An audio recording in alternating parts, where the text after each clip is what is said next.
Yeah. Oh yeah. Oh yeah. Oh yeah, yeah, yeah. Oh, I'm here. Yeah, that's what the game been missing. Oh, they got me fucked up. They thought I done went somewhere. They was like, oh man, two hands done fell back on the lives on us. He making these motherfucking videos. He got niggas laughing and shit, but he can't show up to the live. Where two hands at? We need some of that pop pop in real time. They said we need some of that pop pop in real time. Hold on, hold on, hold on, hold on, hold on. They said they need some of that pop pop in real time. Y'all know what the fuck it is? It's Mr. It costs you nothing to pay a nigga no mind. Hey man, hey man, hey man, they might do it, but they don't do it like the boss though. They don't do it like the boss. We about to get to it. Shit about to get motherfucking herpes ugly.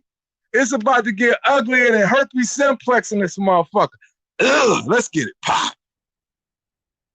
Man, shout out to my nigga JD Boxing. Shout out to my nigga Mr. Pepper. Oh, that shit's so fitting. That shit's so fitting since I had to grab my spatula, turn up the heat on how I motherfucking get the grill, open up the cabinets, grab this seasoning, and get the cooking on them. We about to get the cooking on them. Hank Hill, salute. Don't ask me, salute. Don't ask me, salute. Mr. Spooks, what the business is. Cruz, what up? Wayne Hennessy. Pour one up for the boy. Jay Blues and Boxing, salute. Oh, shit, yeah. Yeah, Jay. Yeah, you know what time it is. It's a motherfucking another one. It's a motherfucking another one. We about to shut some shit down. We got some double backing ass, backdoor ass bitches in the boxing game. Oh, you see them? You see them on the screen. They bent over, they hunched over, they got hemorrhoids protruding from their ass. They got cherry bombs popping out their ass. Got the fan scratching and itching. Oh, we not happy. Oh, we not happy. Yo, we got to be honest here. We got to keep it honest, unbiased, and all the way down the middle. Is boxing not losing right now? Is boxing not losing right now? Your team will fuck will fuck boxing. They might feel like they winning with the bullshit they doing, but are the fans not losing right now? Are the hemorrhoids not protruding? Because shit, I'm in an uncomfortable situation. I'm in an uncomfortable situation. If this was a stadium and I was in the seats, they hard as hell. I feel one protruding right now. And it's all the fault of boxing. Shout out to the fam. And oh yeah, shout out to Skinny for making this all possible. For making this all possible. You just a microcosm of all of the BS that's going on right now. The numbers from UFC Fight Island came in. We had Candy Crush, Candy Corn, Mickey Mouse gloves stealing, playing with your bunions popping, Kamaru Redenbacher, aka the Nigerian nail smasher. You know what I mean? Him and the Game Bread, they put up 1.3 million. What is boxing putting up right now? What does boxing look like? I just don't get it. Victor Bada, salute. I just don't get it. Marlene, salute. I just don't get it. What is up with boxing right now? Somebody help me understand why boxing is in the ass cracks of all situations right now, and UFC is doing their damn thing, and boxing ain't offered us nothing. And all I hear is September, October, November, December. Well, that's Billy Jack bullshit. That's bullshit. And I'm going to tell you why it's bullshit. Because for all of those months, all I heard is a bunch of procrastinating individuals, whether it was David Lemieux messing up an opportunity, whether it was Billy Joe Saunders messing up an opportunity, whether it was Caleb Plant messing up an opportunity. Hold up, I'm not finished. Shit, my brain on fire right now. My brain on fire. Hold up, who I say? Caleb Plant, Billy Joe Saunders, goddamn David Lemieux. Who else? Goddamn Big Pharma, a.k.a. Uncle Buttersworth, a.k.a. fucking Lil Walgreens out here. Goddamn Big Baby Miller. He blowing up bouts. You know what I mean? And I was actually looking forward to that. In the midst of all of the nothing that we do have, we got prima donna action by Ryan Garcia. He's not getting in the ring. He's at odds with his goddamn promoter, who's made him the most lucrative prospect contract in boxing right now. He don't want to fight nobody. We dealing with his prima donna bullshit. And this the type of person people want to back. A person who has only fought somebody as high as rank 34 in the world. This is what we doing right now. I'm about to throw up in my fucking lap. Stop it, man. Stop it, man. Stop it, man. Then we got Robert Garcia out here. You talking like Deontay Wilder got a chance. Like, when is boxing going to be realistic with boxing? When is boxing going to be realistic with the fans? Does Deontay Wilder really have a chance out here? I fucking think not. I think not. I think that this motherfucker is in the way. Just like that picture right there. Bent the fuck over with a fucking hemorrhoid poking out his ass. He all the way in the way. He all the way just fucking everything up right now. And he's only a snippet of the problem. He's just a minor roadblock, because if things were happening in boxing right now that actually took place that the fans could actually hold on to, that fight would be taking place. But we're not even getting anything at all. If anything, you would be trying to figure out how to make these fights possible. Daniel Dubois and Joe Joyce are not big.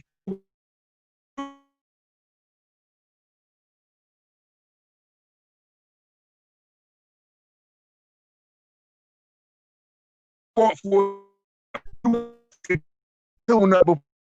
I get it. They could have been had Joe Joyce fight some tomato can that's 7-0 with 5 knockouts, like he's about to fight right frickin' and get this shit out. I would have been pleased because I would have gotten Joyce and Daniel Dubois at a pretty expedient rate. But there has been nothing expedited boxing for shit. What good fight expedited to us? Tell me one. I don't see it. This shit is crazy. This shit is crazy, man. I just don't get it, bro. I just don't get it. Yeah. I'm running on all cylinders, full shots and nos right now, because I'm trying to understand how does Billy Joe Saunders just blow an opportunity to fight, to get the biggest payday he can get, even in the midst of the drought right now with no fans. I guarantee that Canelo payday would have been bigger than anything he was going to get. I mean, I do understand that he is with Matchroom. I do understand that Golden Boy and Matchroom got a thing going on. Motherfuckers are still getting paid. If they paying Shakur $400,000, I'm sure for a Canelo fight, Billy Joe Saunders would have gotten paid. And the fact that everybody's sitting on their ass right now, if Kamaru Usman and freaking Jorge Masvidal can do 1.3 million, I'm sure a Canelo fight right now with the climate of boxing with people sitting on their ass, that shit would have moved numbers. But you got guys like fucking David Lemieux in this damn article today talking about something. Oh yeah, I'm really eager to fight Canelo. You just said 2 times, you fucking you Canadian French motherfucker, that you didn't want no parts of it, Frenchie. You ain't want no parts of it. You said you refused to fight for less than what you are worth. But really, what are you worth? You are not a champion. You ain't been active. And then when you came back, you fucking struggled with a journeyman knocking you on your ass 2 times. If I don't recall, somebody correct me if I'm fucking wrong. And then you got the nerve to act like you sitting at some fucking head of some round table like you freaking calling shots. If I was in the position of a guy like David Lemieux and already fought Triple G and I got my fucking ass, and here is Canelo giving me the opportunity to take a fucking fight, I'm going to take it with all thoughts in my mind that I can knock this dude all the way out, period. I'm going to take it. And there's no reason why any fighter that's granted an opportunity to fight the biggest fucking boxer in the game right now should not be taken.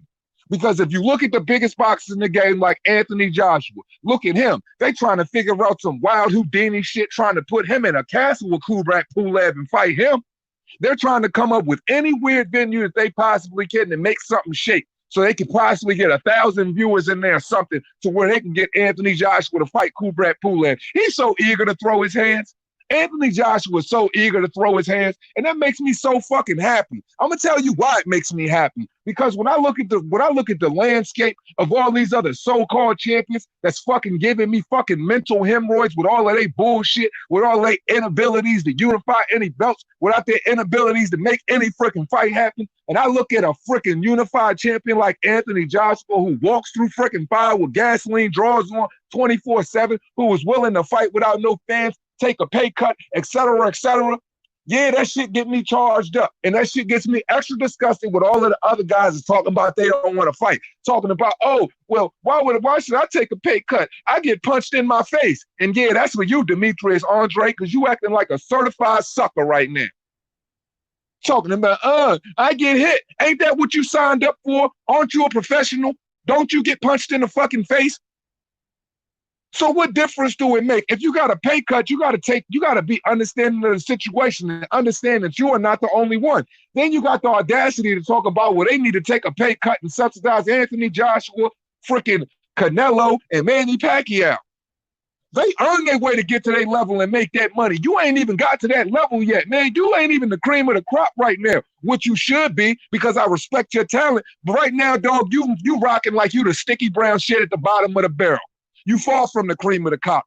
I can't live my life like this, where I'm going to sit here and hold these motherfuckers' hands who got all of these opportunities to make something of themselves, and they got the nerve to sit up there and talk about established boxers who put 90,000 seats in the freaking stand, established boxers like Canelo who've done several $1 million pay-per-view buys. And what have you done? Roughly $8 million at Providence, Rhode Island? Give me a break. Shoot me now. I swear to God, I am on my first floor window ready to end it all right now. Somebody catch me before I jump, because I am on the first floor window ready to end it all right now. I swear to God.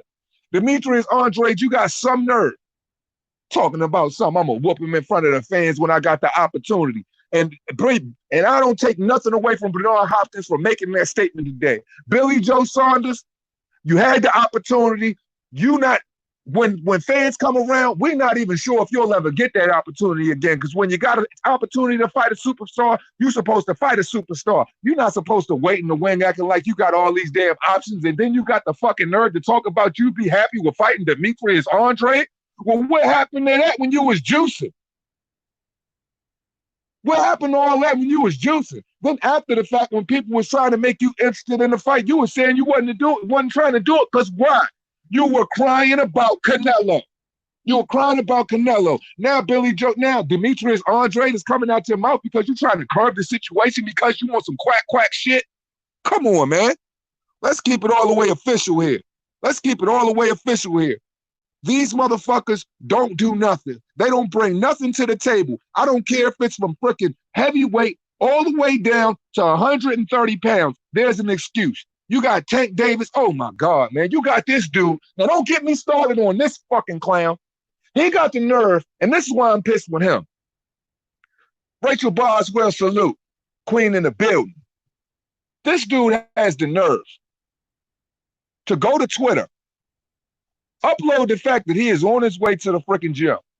Get to the gym, he's sparring. Then when he gets to the gym, nobody knew he was sparring when he put up the first upload. When he gets to the gym, fucking smelly nutsack, a.k.a. Ellie fucking Setback, writes in the freaking title when he uploads it to YouTube that Tank Davis is sparring and beating the shit out of a 147-pound star in Ivan Redcat.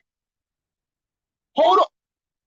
Word for word, Tank is sparring, 147-pound star.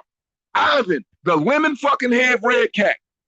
Got fat kids looking at him in the fucking gym ready to lick his fucking head because they think he a piece of goddamn candy.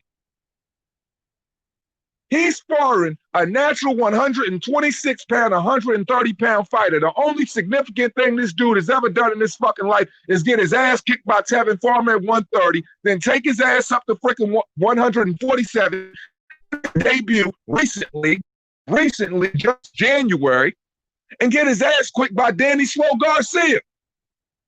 You ain't even really get your ass kicked. You went 12 rounds with him. So that says a lot about fucking Swift there. And then Tank is in the fucking gym. They're showing one-sided sparring reels of him styling on Ivan Redcat. Is that something I'm supposed to be impressed about? Really? Is that something I'm supposed to be like, oh shit, Tank back. This motherfucker was in the gym with Buddy McGirt sparring for like 5 minutes on YouTube. Then he jumps on the gym and he starts whooping on Ivan Redcat. Oh my God, you get a fucking gold star for fucking nothing.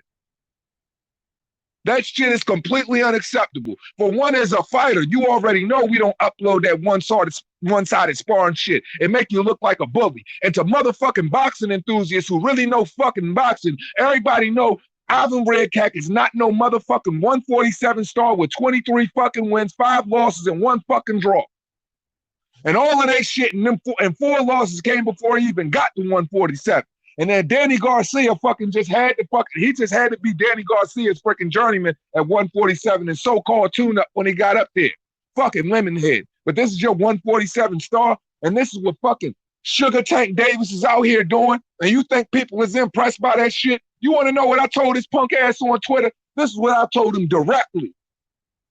I said, bro, cut that shit. 147-pound star my ass. What you need to do is get focused and stop curling all them goddamn Sonic chili dogs and all them fucking Sonic goddamn cheeseburgers and quarter-pound cheeseburgers you've been fucking eating, and motherfucking get your ass to the gym and put in a fucking real fucking workout. Stop calling a fucking 126, 130-pound guy and put in some real workout here because you ducked everything but your goddamn shadow.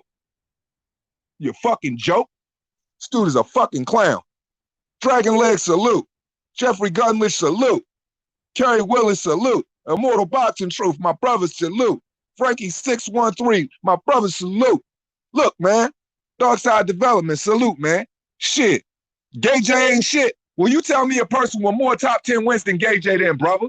You tell me one person with more top 10 wins than Gay J, my brother, and I call you a lie. Because Gay J right now is the cash cow. Gay J right now is the one with more fucking active top 10 wins than anybody. Gay J is the man right now who went back and won his motherfucking belt with no problems when everybody else said he couldn't do it. Gay J is the man right now that everybody is ducking outside of fucking Dillian White. So you tell me what's gay about that nigga, because he putting hands on everybody. Tyson Fury, that motherfucker ain't never unified one motherfucking belt. A bunch of fucking tomato cans. You can hear them bitches crushing when he fucking walk. When that motherfucker walk, sound like a motherfucker just got married, like a bunch of fucking cans dragging in the back of a car. Somebody who just got fucking married, all them fucking tomato cans he be kicking. Y'all motherfuckers need to cut the shit. Nigga talking about AJ, man, come on, man, please, man. The only motherfuckers that I don't see working is the niggas that y'all praise. The motherfuckers that y'all motherfucking casual ass fans be praising, they put no motherfucking work in. Them niggas is basic. Them niggas is all squares in this motherfucking circle. Them niggas don't put no motherfucking work in. I wouldn't be exhausting my motherfucking breath right now talking about these fucking clowns, because that's exactly what they are. Fucking clowns. I need to see some work. I'm highlighting every motherfucking weight class that I possibly can, the people who putting in fucking work right now on my motherfucking channel, trying to bring light to those who are doing something, but motherfuckers won't pay attention to them. All they want to pay attention to is the casual bullshit, the motherfuckers that's not doing nothing. But every time we turn around and talk about these dudes, because let's be realistic here, I'm so sick of a motherfucker talking about somebody that's two-time linear or undisputed motherfucking champion saying he ain't fought nobody, saying he need to go over to the PBC to make a motherfucking fight. These dudes only fighting one time a motherfucking year. So if he went over there and he fought one time a motherfucking year, he'd be another brother on the fucking Amistad. And if you don't know what the fucking Amistad is, it's a fucking slave ship, because that's what it is. How many people are jumping off the PBC slave ship right now, like F.A. Ajagwa and several other individuals that are tired of fighting once a year, who actually want to make something of themselves? Because anybody who want to make something of themselves going to jump off that fucking slave ship that is the PB fucking C. Stop playing with me, man. Stop playing with me, man. We fucking getting hemorrhoids from all of this bullshit right now. Niggas niggas got anal scars right now. Paul's dealing with this bullshit that's going on in boxing, because it ain't nothing but some bullshit. And how many champions ducked them, Darkside? How many champions ducked them, Darkside? How many champions ducked them? Because there was only one other champion, because he had all of the fucking belts. You idiot. Talking about one champion. But how many other motherfucking top 10 wins he got? How many fucking top 10 wins does Tyson Fury have? How many top 10 wins does this fucking Deontay Skitty Hardaway, Skitty Wilder have? Why you talking all of this shit? Because I believe Wilder got motherfucking 39 plus tomato cans on his motherfucking record. He ain't got no top 10 wins like that. You just talking out the side of your motherfucking neck, and you need to close the motherfucking hole up. Because that bitch is leaking with stupidity. My bad. I didn't mean to offend you with a motherfucking truth. I'm dropping the link. Because I'm here to curve all these cornball ass, fanboy ass, fuckboy ass theories, man. Anybody more than welcome to motherfucking join. Because two hands is motherfucking on it. I'm on my motherfucking job today, and motherfuckers is getting laid off. I got this motherfucking grill fired up, motherfucking seasoning just right. I got this Montreal steak seasoning for you fuck niggas. I got this Montreal steak seasoning for you fuck niggas. Please believe that. Anybody more than welcome. I know Fury, your guy Rachel, and Rachel, you know, everybody can peep my videos while I rock with Fury too. But come on, man, at the end of the day, let's be serious. That man beat motherfucking Vladimir Klitschko, got fat, motherfucking retired, came back to the game, beat up 4 tomato cans and beat up another tomato can in Deontay Wilder. He's arrived. I take nothing away from Tyson Fury. You got to get it how you live. I ain't hating on how you got it, but the fact is, that's how you got it. You know what I mean? When when Anthony Joshua, he got his out the motherfucking mud. I'm not saying Tyson Fury didn't get his out the mud, but when he did, that nigga fell apart. So that's my only issue with that shit. I just got to keep it a bean. These motherfuckers is stressing me out. These motherfuckers stressing me out. D. Jeff, salute. What's up, dog? Talk that shit, man. Man, niggas need to hear it, man. All right. Look, and I just had to get some niggas straight today, right? Because you know how these poop-putt niggas are, Mr. Two Hand. So I don't know if you seen Nuke video or not yet. He just put a video out, Tyson Fury, Anthony Joshua. Okay, boom. You know I get all kind of DMs. D, you know what he said? D, hold that thought 1 second. My audio is fucked. I can't even hear you. Stay on. I'm going to back out 1 second. I'm going to come right back in. All right. Because my audio fucking up. All right. What's up, everybody? Chilling with you guys on Mr. Two Hands. I just jumped on for a second. I wanted to tell Mr. Two Hands this, but I gotta go make a run. I want to stop by support my man, Mr. Two Hands, and drop something about Fury right quick, man. And I'm telling y'all, man, y'all stay woke. Listen to what Mr. Two Hands is saying, because everybody know I'm a big Fury fan, huge Fury fan. Everybody know that. But y'all stay woke and listen to what this man's saying. Because what I'm not a fan of is these goddamn casuals and these Fury fanboys. These newfound Fury fans with all of these stupid rumors, these dumb narratives, and this bullshit rhetoric. That's the shit Mr. Two Hands talking about. He's not talking about people like me. See, when I talk about Fury, I talk sensible things. These fucking narratives, bro, this shit's got to stop, bro. It's got to stop. And I'm with it. So this is what I was getting ready to tell you, Mr. Two Hands. So, you know, Nuke put his video out. Bro, I started getting all kind of DMs and emails and, you know, messages. Did you see the video? Did you see the video? Man, I had to shut all of that shit down, bro.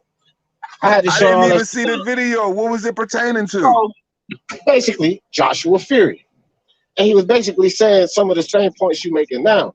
And the thing is this, and I said this 100 times before, people so ready to get like us at odds with each other. They don't even understand the fact that I agree with what you're saying right now. I agree with what Nuke said in his video.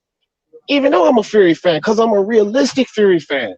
We got to stop putting these fighters at a plateau where they don't need to be at, bro. Right.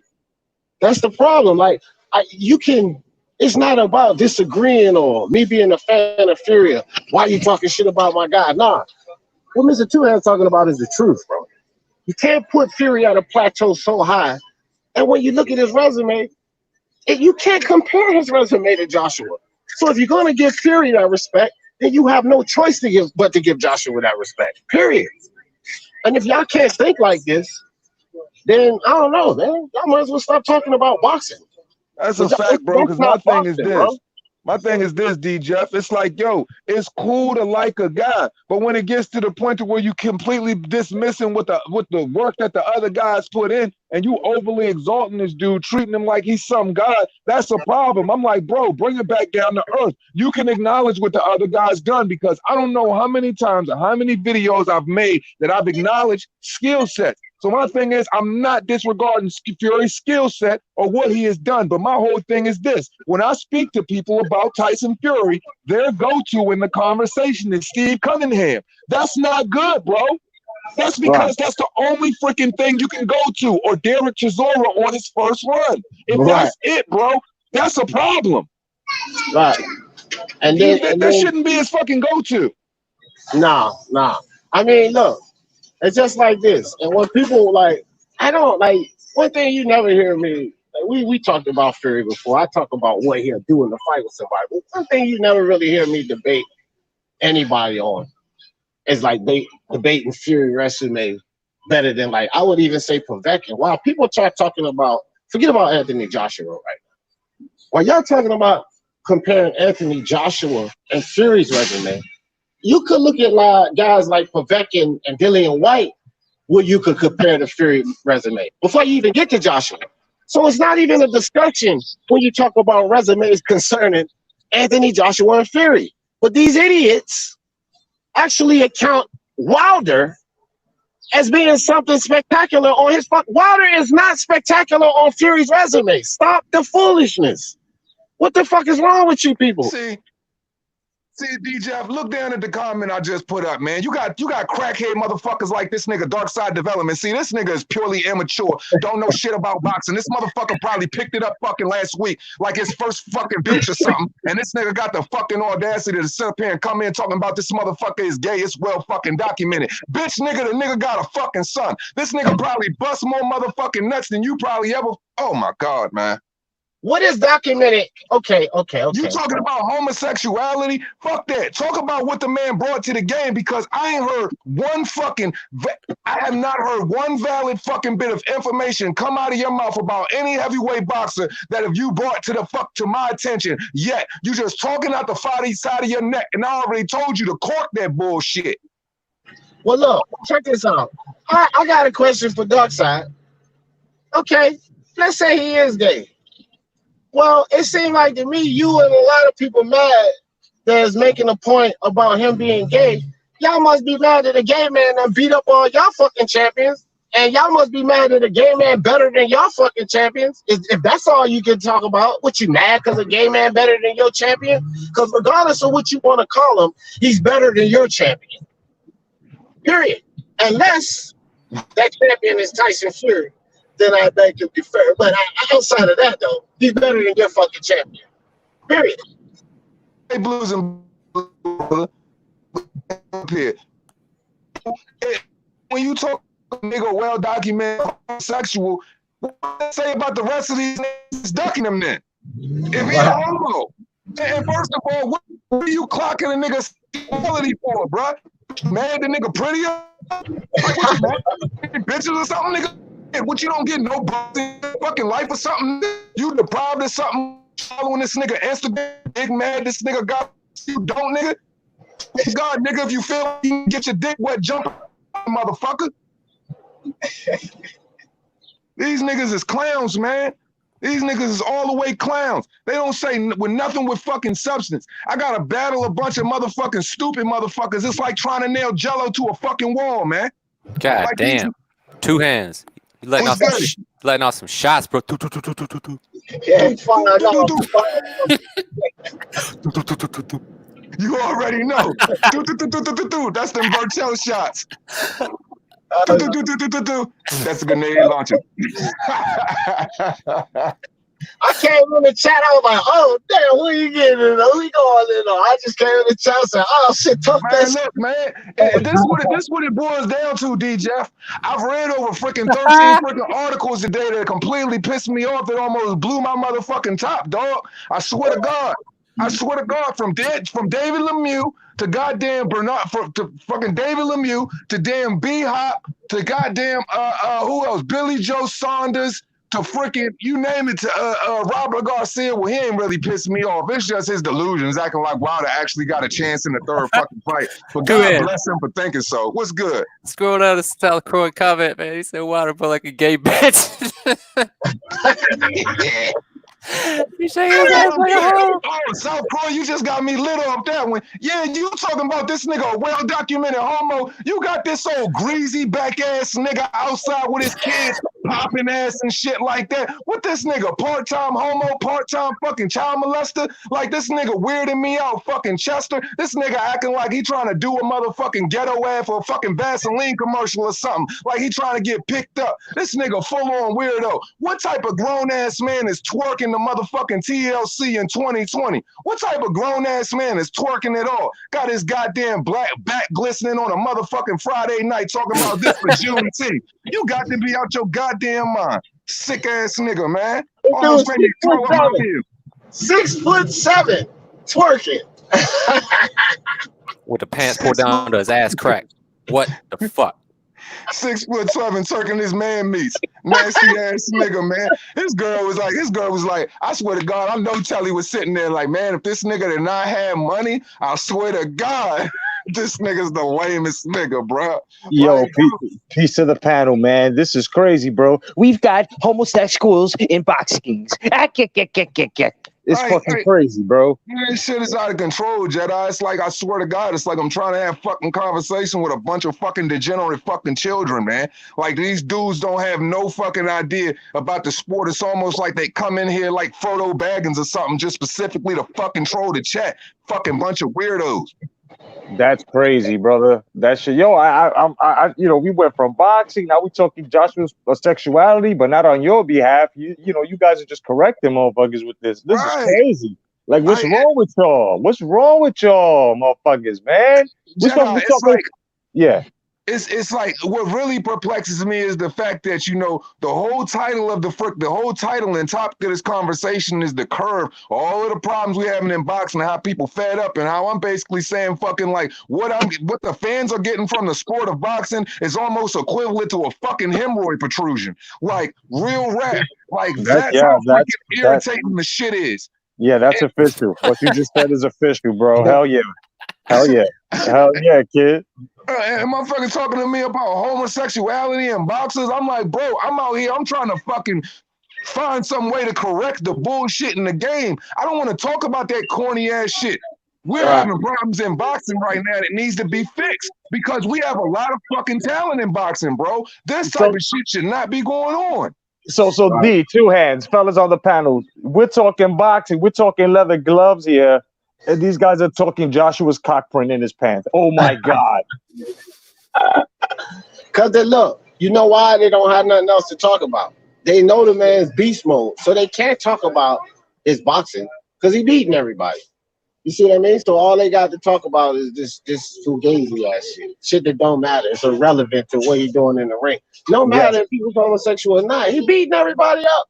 That's what I'm saying. But God forbid we talk about Wilder twerking. You know what I mean? That was crazy, dog. Like, what's that all about? If we want to talk about anything, let's talk about that then, since we here. Because a couple of pictures, yo, everybody took pictures with their homies, with their arm around them or chilling. You know what I mean? But this dude is twerking, dog. This dude. Shut up, fucking bro. Pour some water and play, man. Bro, listen, right? You know, okay, sum up the state of boxing. All my niggas on the panel. This is gonna sum up the state of boxing. But don't fuck with all y'all heavy. But this is gonna sum up the state of boxing, and it might fucking give y'all nightmares tonight. Okay, Fight Hype is a boxing channel, right? Right. That's a boxing channel. Floyd Hype, yeah. Boxing channel, cover all Floyd shit, be in Floyd house the whole nine. Fight Hype, that's some shit that we really fuck with. We lean on Fight Hype's journalism for boxing and shit. You know, in YouTube, we really fuck with Fight Hype. Well, if you're a fucking boxing channel, why is your main fucking news coverage about a grown ass man twerking talking about Juneteenth? That's the fucking state of boxing. Hopping ass boxing channel like that. That's entertainment for the people. Jesus Christ, yo, two hands. It's a nightmare, bro. It's like see the rainbow, you don't see the rainbow. We show you the rainbow, now you don't see the rainbow. Yo, what's going on, kid? Like, I swear, bro, it's like I don't know what to do with these niggas done. Like, these motherfuckers is really doing me like dog. I have that is that's where it's from. This type of it's like bad jump shit. I will take a fucking mental vacation from this shit, bro, because this shit is like the fucking Twilight Zone right now. I just don't get it. There's no fucking reason why y'all keep telling me y'all prolonging all of these goddamn events, knowing damn well we don't have no fans, and y'all haven't given the people one freaking reasonable fighter substance that hasn't come from a B level or C level fighter. That is absolutely embarrassing. Shout out to Michaela Mayer for putting on a great ass performance, but bruh, there should be more than fucking this, man. Come on, man. For real. I mean, they're already trying to take away the flavor from Goya. Please don't take the flavor from boxing. Bro, man. Bro, like, and then UFC comes out and they beat fucking Khabib and Connor's number and do 1.3 million.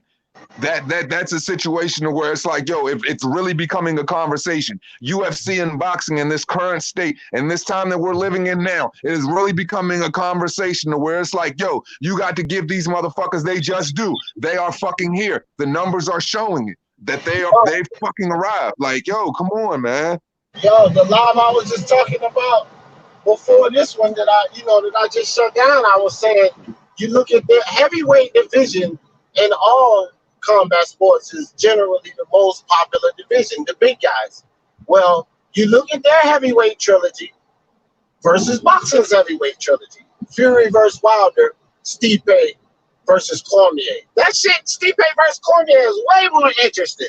I already know what Wilder Fury gonna do to Wilder. He gonna whoop his ass. Stipe versus Miocic, that could go either way.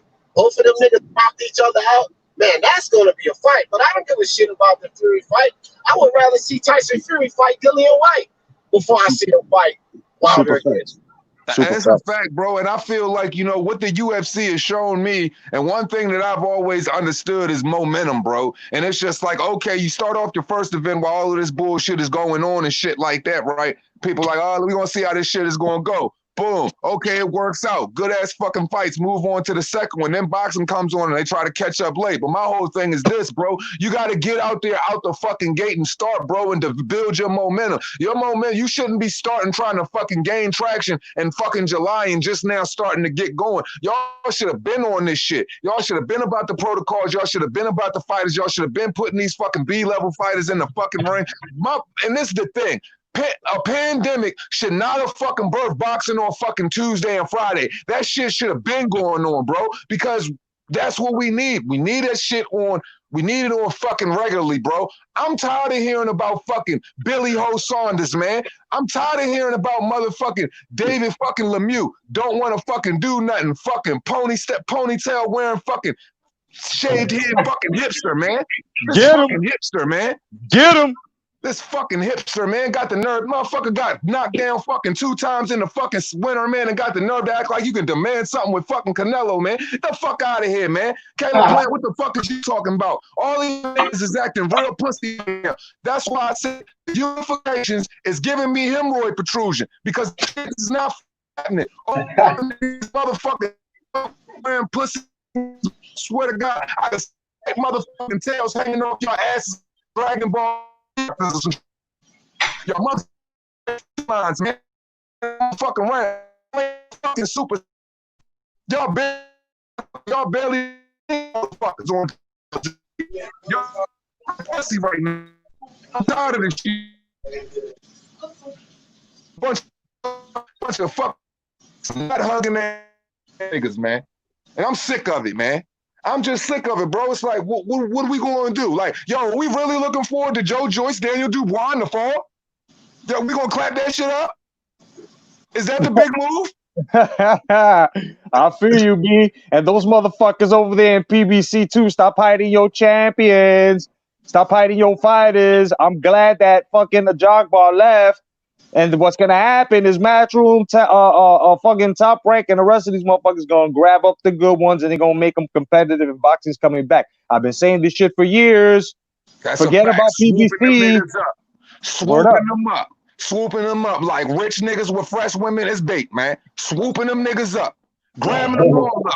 And this is my thing, bro. It's like, yo, when you see F.A. Ajagba walk out of the Premier Boxing Champions door and it don't spark that question like, oh, PBC so fucking great. Well, why is this fucking big head ass nigga leaving that? Like, yo, He's Yup. fucking like, yo, a lot of these dudes are leaving. Nobody wants to be fucking stagnant fighting one time a year on the goddamn slave ship while you getting finger fucked by Al Heyman in these contracts. Nobody Boom. wants to do that. And like, let's be serious here. I'm tired of people putting so much pressure on Terrence Crawford because let's be realistic here. How many individuals does this guy have to chase down at 147? How many people can this dude chase down at 147 and everybody say no to this guy and everybody say it's his fucking fault? He ain't fighting nobody. Dog, he been peeling everything that he possibly can. And the PBC, they ain't even giving him a freaking opportunity. So they say, oh, if he would have signed with him and made it better. Why is that the fucking case? And the guys at the PBC, like Gary Russell, can't even fight. Yup. They Exactly. make excuses with this bullshit. So look, I don't want to hear the bullshit no more about Terrence Crawford ain't doing this, Terrence Crawford ain't doing that. Because Terrence Crawford whole life, all Terrence Crawford been doing is doing and racking up belts. And when you know a guy's undisputed already and he's a two-time lineal champion, you know he willing to put that work in, especially when he comes up and he knocks all of the fucking heads off y'all weak-hand ass niggas can't even knock off, and y'all call him soft. Manny Pacquiao, Jeff Horn. I'm just saying no. You know what I mean? But at the end of the day, we got to be realistic about the situations here. Terrence Crawford is highly avoided. I'm not giving this nigga no favoritism. We just got to call it what it is. It's straight facts. No matter what fight this dude try to make, he can't get it. And everybody sit up there and act like he the fucking problem. Fuck all that. When we going to start calling these dudes out for not wanting to fucking fight? Because I swear to God, these dudes might as well have been born with no fucking hands and championship belts around their fucking waist, man. These niggas should have been ice skaters, Hey, real bro. quick, get out, cause I gotta dip out. But Mr. Two Hands, What's good? look, man, you already know, dog.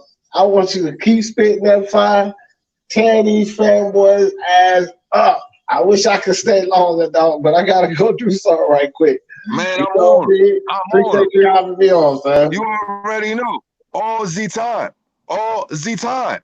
All Z time. And I'm going to continue to keep fucking these fanboys up because, look, man, this is the thing we got to understand. The moment people become realistic with boxing, the more we become realistic with ourselves, the more we start realistically calling out the injustices and the bullshit bouts that we are not getting, the more boxing can come back to its truest form because we are not going to get that shit as long as people keep coddling these hoe-ass, skirt-ass, fucking Summer's Eve rocking ass champions, man, because they all soil below the waist. They all rocking tampons. They all got strings hanging out their ass right now, man, because they ain't doing shit. Yep, not a fucking thing. I've been I saying just this want, shit.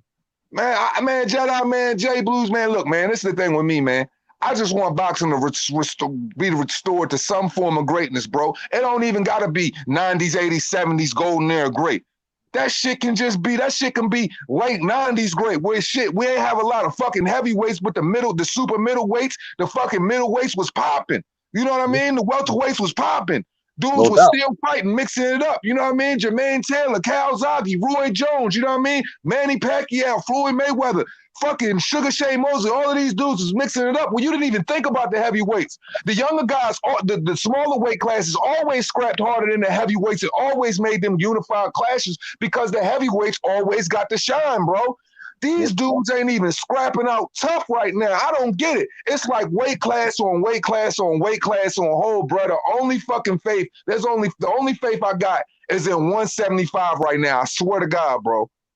Because they the only motherfuckers that I seen that have a lot of fucking talent, that's hard body, that ain't afraid to fucking put on one another. And now Artur Beterbiev and Dimitri Bivol, that's still an early fucking story. I can't say they ain't willing to because I know both of them motherfuckers would be willing to fight one another. But as far as the excitement, it's just my head is around 168 and 175, bro.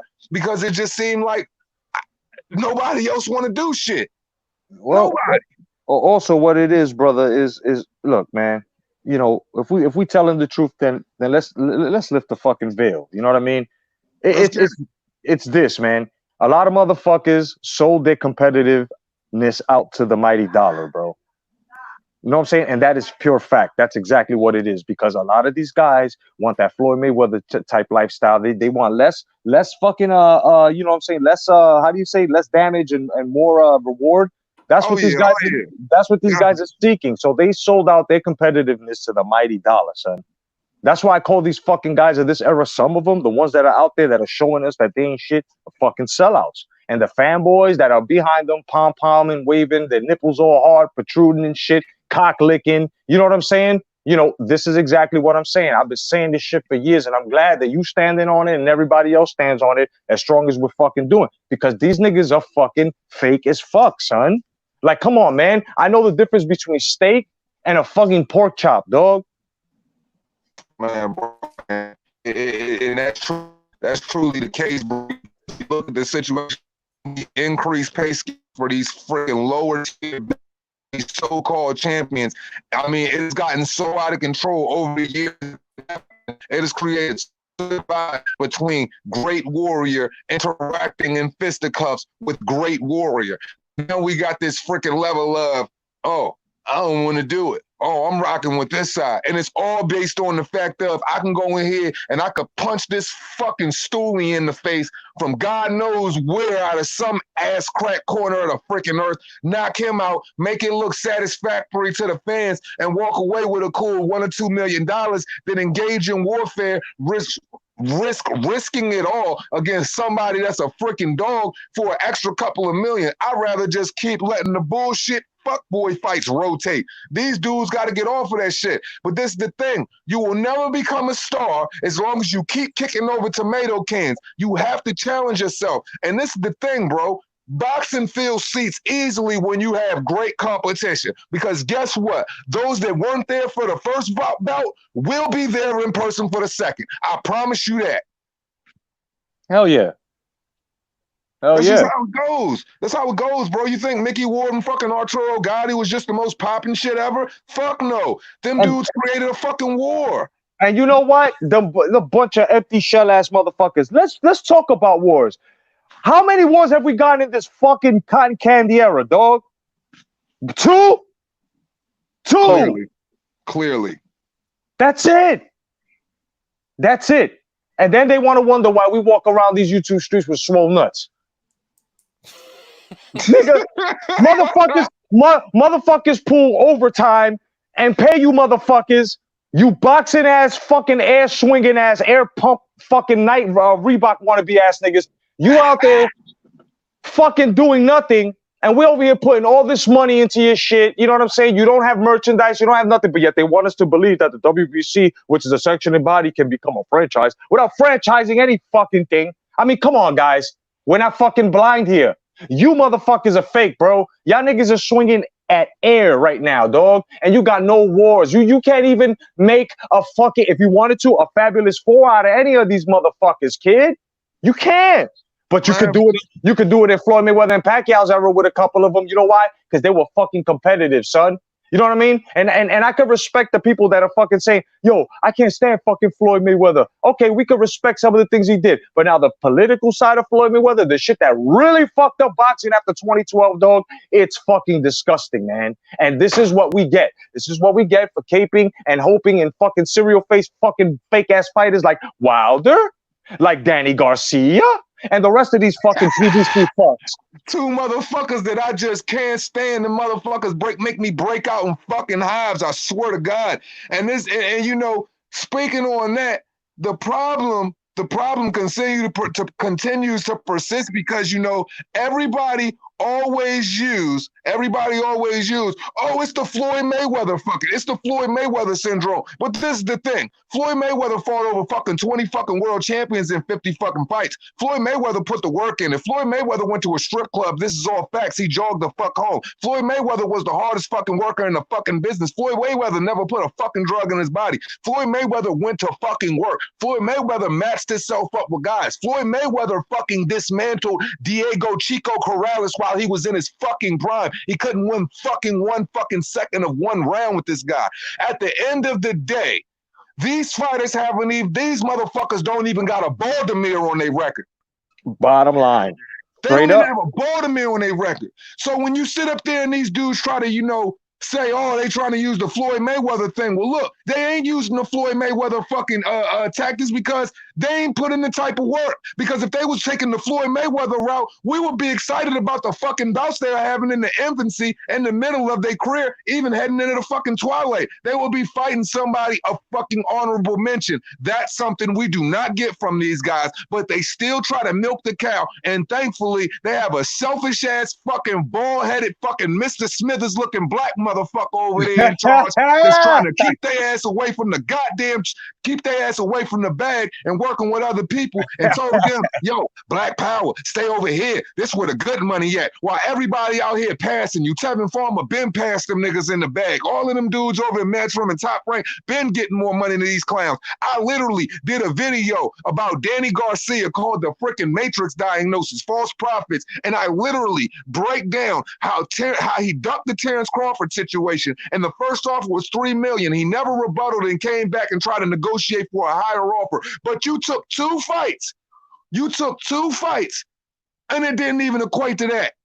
Collazo, Thurman, none of those fights, no, those 2 fights didn't even equate to what you were offered, what pay-per-view upside. So my question to you is, what the fuck are you doing? Because I would rather go ahead and fight 1 guy and make more money than fight 2 guys and get less money. It just shows you the idiocy that you're dealing with right here. It's like, yo, this shit don't make no sense. You either have to be that fucking stupid and know exactly what you're doing, or you're too freaking stupid and naive, and you would like to believe that fucking Keith, I got my ass whooped. One goes better than that fucking flute playing motherfucker. Bro, it's just, man, look, man, it's just like, yo, man, Dark Side, you can say whatever the fuck you want. You ain't nothing but a cock-licking troll, man, that's hanging on the bottom of my fucking testicle hairs right now, talking crazy. You hanging on for dear life, bro. But I swear to God, it ain't enough room for you and my girl, bro. It ain't enough room. There can only be one, man. There can only be one. So look, at the end of the day, bro, I'm just saying, man, when we speaking about boxing, we speaking legitimately, bro. When you hear Jedi passion, when you hear my passion, when you hear Jay passion, when you hear these comments in the chat of people that's just like, yo, we fed up with this shit. We want more. We the motherfuckers that's spending our money. We the people that's backing these dudes. We the dudes that are analytically breaking down everything they do 24/7. I peel back article after article after article and bring fact on fact on fact. In every fucking video I do, you can fuck the satire, the fucking facts are always there. And my thing, even in dealing with the facts are, all I'm doing is making a bunch of videos about a bunch of individuals ducking, or about a bunch of individuals fighting guys that I never even heard of. You might as well say fucking Miguel Burchell versus Blank Man. You might as well say Jamel Herring versus fucking Blank Man. You must say fucking, they just fighting a bunch of fucking nobodies, man. Word up. The thing about Floyd is you paid, like half the people who paid to see his shit paid to see him get beat. How the fuck was there a chance for him to get beat if he wasn't fighting a real contender? Like, you can't even have a Floyd Mayweather now because people won't take the chance of getting beat and put that shit up there as a selling point. You know what I mean? Like, every big fucking fight it's a wash. It's like you said, Blank versus Blank Man. Oh shit. I wonder how bad he's gonna whoop. I wonder what rounds he's gonna stop this fool in. Instead of, I wonder what's gonna happen in the fight. Right. Yo, how many fights do we watch, bro? How many showcases? How many fucking weekend cards that come on do we watch? That we sit up there like, yo, this dude's gonna get washed in fucking 4 to freaking 7 rounds. And then if the fight is somewhat competitive, we are freaking chomping at the bit because it's the total opposite of what we expected. Like, this dude is a complete tomato can nobody that came out and put on in a situation we thought he's gonna get beat. So we have to be content and happy with that shit because we're completely shocked by what's happening. So that means the fucking dude who should have washed you got some goddamn explaining to do. And that's further exposure to these dudes aren't fighting anybody, because you know what because look, man, these motherfucking, the PBC, they blocked my fucking video. I did this video, I don't know if y'all seen it, called the PBC Milk Carton Crew. These motherfuckers. Yeah, I saw it, and then they took that shit down, but I saw it, dog. Man, and I broke down every single one of these dudes that have freaking talked all of that trash, and every single one of them got washed. I'm talking about champion after champion. Whether you're talking about Deontay Wilder, to Marcus Brown, to Keith Thurman, freaking you name it. Every single one of them is getting washed by OG after OG after OG. And I'm like, yo, these dudes are really falling apart. From Jared Hurd to Julian Williams, and Jared Hurd, that's my hometown man's. All of these dudes is falling apart right now. And I don't got no disrespect to Jared Hurd because that nigga will literally fight anybody. You know what I mean? But at the end of the day, these dudes are falling like fucking domino stacks, one by one by one. 2019 had to be a freaking completely abysmal year for the PBC because they got freaking whitewashed by freaking John Pascal, Manny Pacquiao, you name it. Old heads kicking ass out this joint. Who would have thought Jason Rosario was going to be fucking Julian Williams? Like, come on, man. You know what it was, bro? You know what it was, my brothers and sisters? You know what it was? It was the competitiveness that exposed the fuckery. I mean, it's a combat sport. You know, you're not there to just play tag or play boxing. You don't fucking play boxing. You can't play boxing. Even if you was the fake swing, you still fuck somebody up. So what I'm saying here is, at the same time, can we please bring our proof if we're going to call people steroid users? In the case of Manny fucking Pacquiao, I'm sick of this shit. I'm tired of you motherfuckers out there talking about Manny Pacquiao has been fucking taking steroids and he's never tested. Nobody has ever fucking, and there are others out there that are being fucking, fucking accused, and y'all can't come up with the fucking proof. Y'all got no facts. Y'all, when you do that, what you do is you disrespect the flow of boxing. You disrespect the way of that champion, of what he's done. I also would like these fucking dumb motherfuckers to stop jumping from weight class to weight class and at least close a fucking division. This is exactly why we say that none of y'all motherfuckers, even the fanboys of these motherfuckers, have no motherfucking spirit and no right to talk about a man, Terrence Crawford, who fucking closed the division and came up to 147 and gained the motherfucking belt. Bro, that's what I'm saying, bro. Like, my thing is this. Did Manny Pacquiao not go in the fucking ring with Jeff Horn and get fucking roughed up for 12 rounds, regardless of what the outcome was, regardless of whatever? Did he not get fucking roughed up in that joint? Like, we know if the refs aren't going to catch it all the time, there is an aspect of dirty boxing, and Manny Pacquiao ain't exempt from that shit too, because he like to play his little games too. Everybody ain't clean in the boxing world. But what I'm saying is, did he not go in there and get fucking washed up, regardless of whether he didn't want to have a fucking fight in Australia? He did not go back in there and take the motherfucking rematch. And fucking Terrence Crawford went up there and knocked that nigga out. So I'm just saying, don't fucking dismiss what Terrence Crawford did when Manny Pacquiao couldn't do it. Get a man his respect. Could Manny Pacquiao fucking do it? No. Terrence Crawford did it though, and everybody does go like, oh, he ain't shit at 147. Well, the motherfucker was shit at motherfucking 140. Well, the motherfucker was shit at 135. Y'all motherfuckers can eat a motherfucking dick, man, with AIDS on the tip, man. Right, like, and you know what else gets me, my fellas? You know what else gets me? That half of these fucking boxing fans and half of the fighters themselves, motherfuckers like us, I can speak for myself on here when I say this, been watching boxing before they even thought of even being shot out of their fucking father's fucking scumbag and going into their mom's fallopian tubes, and boom, life was given. You know what I'm saying? Even before they even thought of hitting leather. So what I'm saying here is, we have seen legends born. We have seen the adversities, failures. We know what real boxing is. We have seen it. This is why we can tell you that the action of today is not of the action of yesterday, which should be. Because I say this all the time, and God damn it, I'm going to say it again. I'm going to say it again. If basketball is basketball, if football is fucking football, baseball is baseball, soccer, soccer, women's volleyball fucking is still women's volleyball, why the fuck can't boxing still be boxing? Meaning, all those other sports are very competitive, right? Until they get whipped up into the fucking politics. But if there's no politics, it's entertaining. It's what it's supposed to be. It's competitive. And what's entertaining about the sport is the competitiveness within these fucking contenders becoming champions.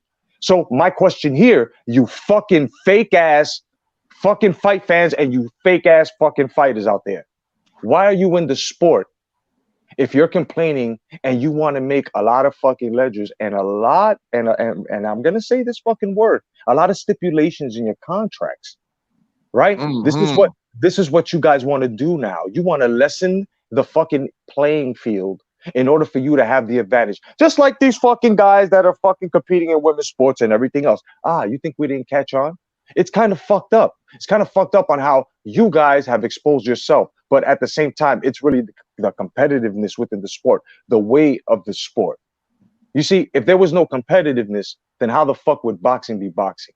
And this is why boxing is dying. UFC, they're doing nothing but being competitive and giving the fight fan what they want. And Jedi, to put that into perspective, you guys know what the UFC guys got paid? Because I put it out on my Twitter. I don't know if people seen it. Kamaru Usman, he got paid $600,000 with a minor percentage, with an incentive. Jorge Masvidal, $400,000 with a minor incentive. Go down the line. Freaking Bless Holloway made $200,000. Volkanovski made about $300,000. Getting down, Thug Rose made $100,000, and freaking Andre made about $50K. Paige Van Zandt made about $50K, and the other girl made about $30K. So if that puts anything in perspective with you, with the kind of pay-per-view money they're getting and what boxers aren't doing, that shit should let you know that freaking boxers are truly on some red lipstick, red stiletto pumps, K-Street motherfucking prostituting ass shit right now. Because Cover girl. To tell you the truth, right? Oh, and they working it too. They Cover working girl. it. They got their Hell bag yeah. on and everything. Like my man fucking Nuke say, they closing fucking refrigerator doors with their hips. You know what I mean? Like, look, the crazy part about all this. That's he goes in the refrigerator doors with hips and chewing bubble gum with their asses, dog. They popping big bubble gum. And this the thing, right? We have a lot of amazing fucking prospects right now. We have three amazing fighters coming out of Uzbekistan. We have fucking Charles Cromwell. We have Devin Haney. We have freaking Shakur Stevenson. You got Teofimo. You got Teofimo. I can't call him a prospect. He's a champion. But you got all of these dudes, man. You got all of these dudes coming up in the game. And what are their opportunities truly going to fucking be like if they're getting shelved every chance they get by freaking champion and promotional company, one after another? So we're never going to get to experience greatness, because look at the fucking roadblocks and hurdles fucking Devin Haney's going through right now. He's so fucking tricky. He's so fucking slick, and he's so fucking put together as a so-called prospect. Nobody wants to fucking fight the kid. He's running down trying to fight everybody and their goddamn mama. Nobody wants to touch this kid at 135. Him and his daddy talking about jumping to 140 all fucking ready. Go up to 140. Who the fuck's going to fight him? I would hope that Jose Ramirez, or I would hope that Josh Taylor would fucking welcome him. But that's honestly looking like his best fucking, his best option. Go up there and fucking punch up fucking Robert Easter bitch ass or something like that, just to get the fucking ball rolling a little bit. Because these dudes don't really have no opportunities. Like, look at Israel Madrimov right now. Israel Madrimov's in his fucking 7th fight, Intercontinental WBA champion, and he's already fast tracked because, you know, he's got 300 plus fucking amateur wins. Fucking this dude is fucking just highly fucking skilled, ready to go on some Lomachenko shit. He's already trying to fight a champion. But do we really believe at 154 the PBC is going to give this dude a fucking opportunity? The only thing that might fucking let him have an opportunity is the fact that he only has 7 wins. But then if anybody is really watching this kid or knows anything, they're not going to give him a fucking opportunity. Your fucking favorite prospects or your favorite fighters on the come up are going to get shelved because everybody else is getting shelved. So what makes them any fucking different? Because just as Terrence Crawford and everybody else are getting older, them motherfuckers are getting older too. Devin Haney and them ain't no little boys. Devin Haney and them ain't no little boys no more. They grown ass fucking men, man. Yeah. Yep. The needle has got to move, bro. Yo, if this shit makes any sense, smoke weed every day. Goddamn right. If this shit makes any sense, it applies to not just boxing, but everything in entertainment nowadays, man. Music, acting, whatever, bro.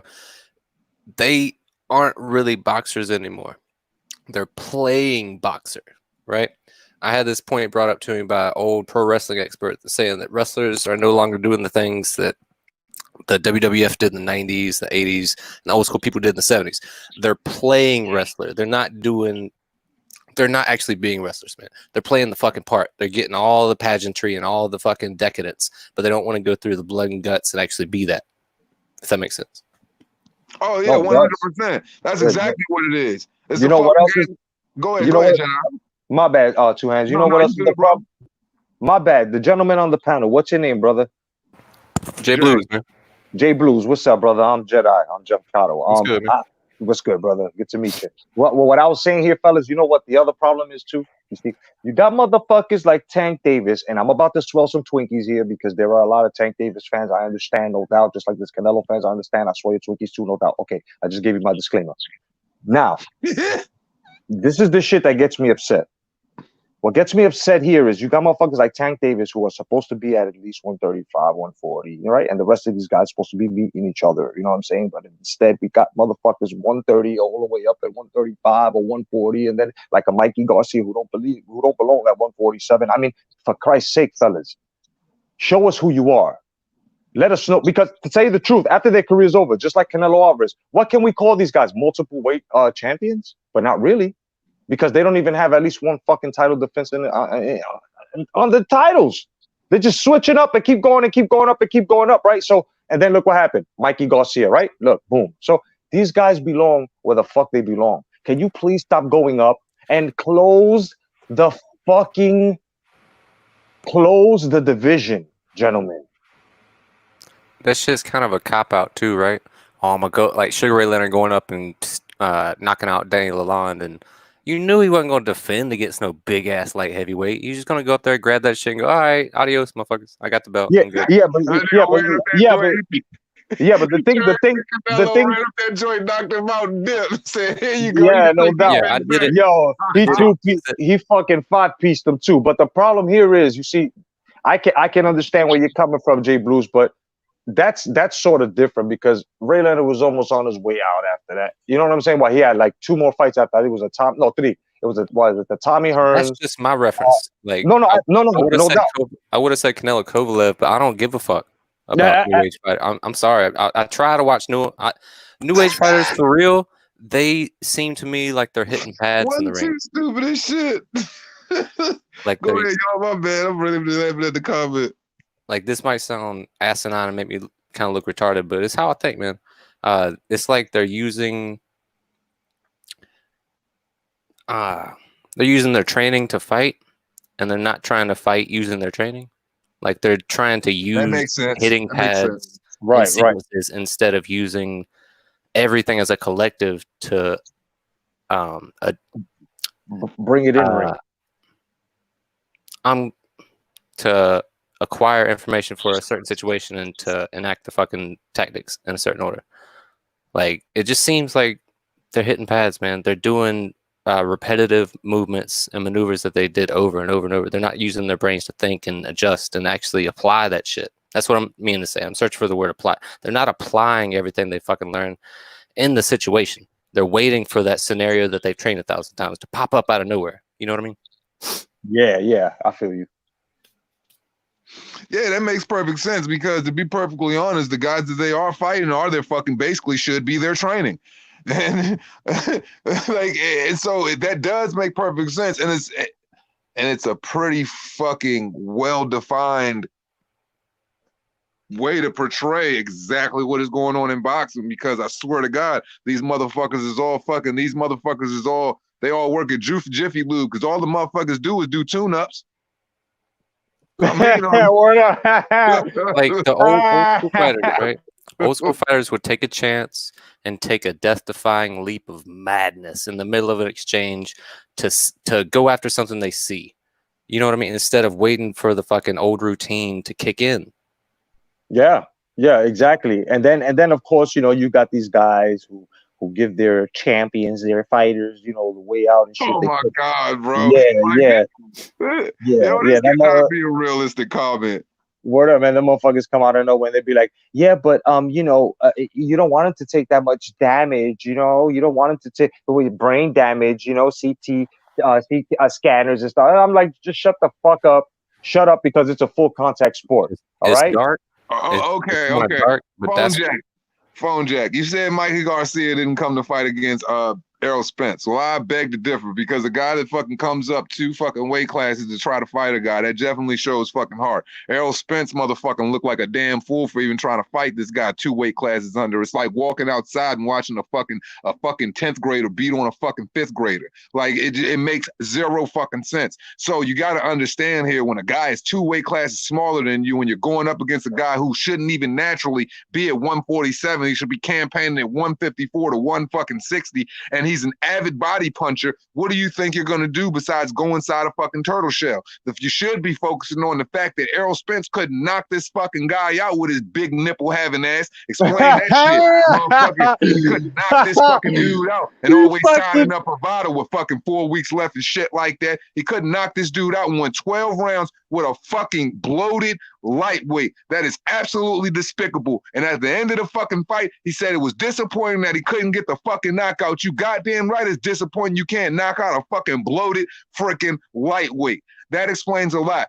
What Michael Garcia did, that showed heart. Considering, you know what I mean, I felt as though he should have fought Lomachenko, but hey, if you were trying to make a statement on your side of the street, that's cool fucking too. But at the end of the day, what do you expect out of Mikey Garcia with a guy the size of Errol Spence? Shit, you would be in a fucking turtle shell.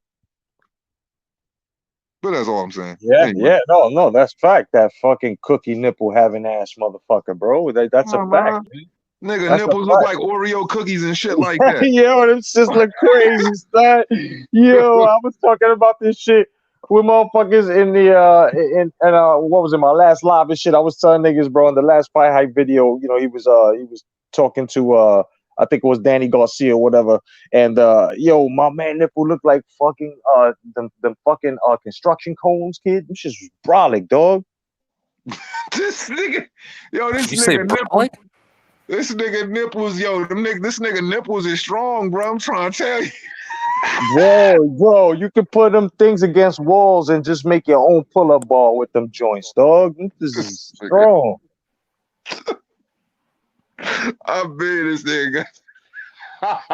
That's how you know that. Hey, low key, he with the program. He with the Omar Epps program.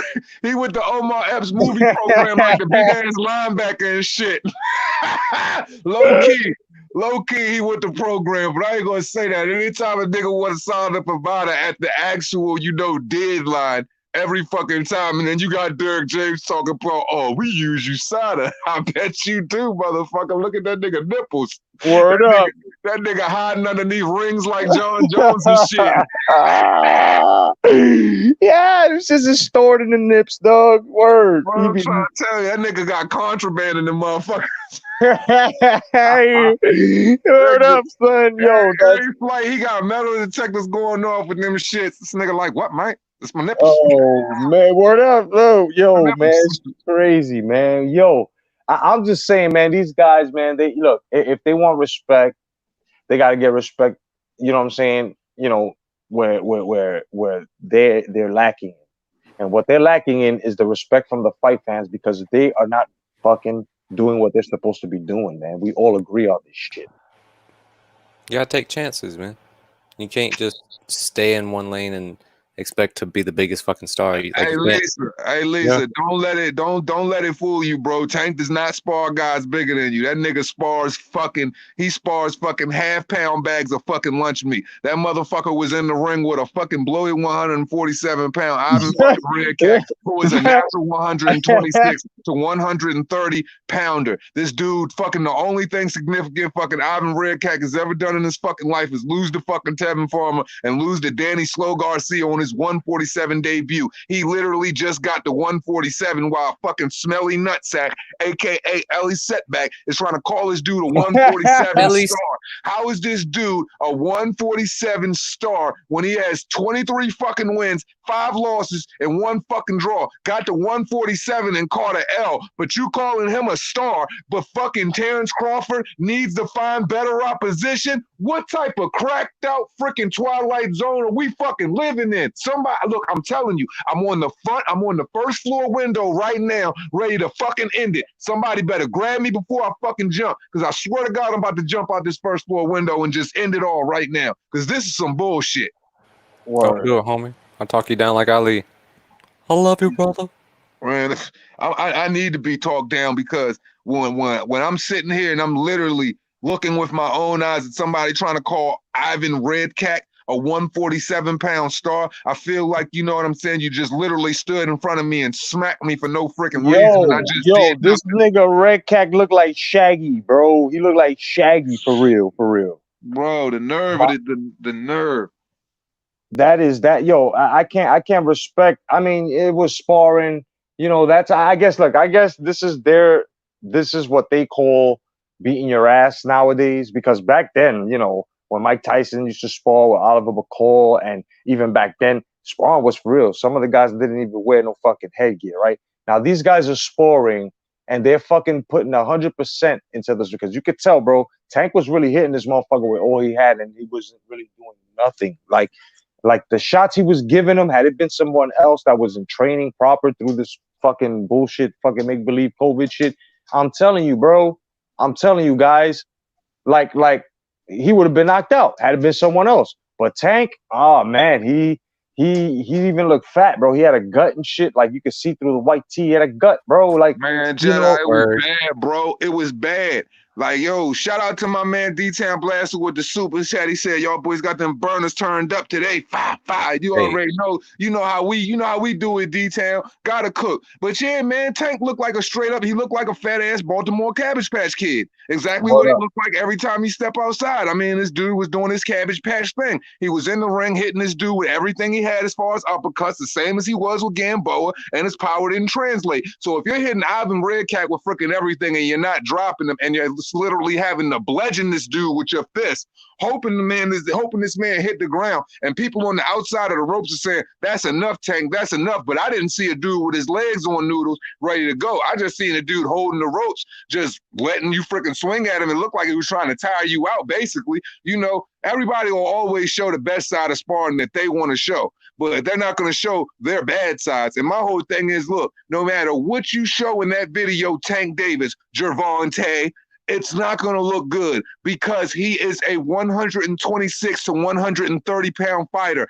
really. And that's facts. And this dude is nothing impressive, bro. It's nothing impressive. And the fact that you couldn't mollywop and drop this dude, bro, it says a lot about you. And if you think that you're going to go up to 135 or 140 and play around with these dudes, this dude Tank is only like 5'2". He got the wingspan of freaking Mighty Mouse. He got the nerve to sit up there and think he's going to go out there and just bang with these dudes or reach and stuff like that. That's the same thing that happened with Gamboa when he went up there playing around with them boys at what? I think it was 135 when he started catching them knockouts and shit like that because his wingspan just too short and he just too small, man. And Tank gonna feel that because look, there was one time in that Gamboa fight where he left himself open in the left corner rope and he got caught with a flush shot. If that would have been anybody that was a live body, they would have dropped him because after 5 rounds in that fight, Tank didn't have nothing left. He looked like straight mashed potatoes in that joint. That boy was all the way in the mud in there, man. He was dying. He was finished. He was real finished. You know what I'm saying? He looked fucked up. He looked real fucking broken. You know what I'm saying? Like I just took a look at him and said, Tank, what the fuck are you doing?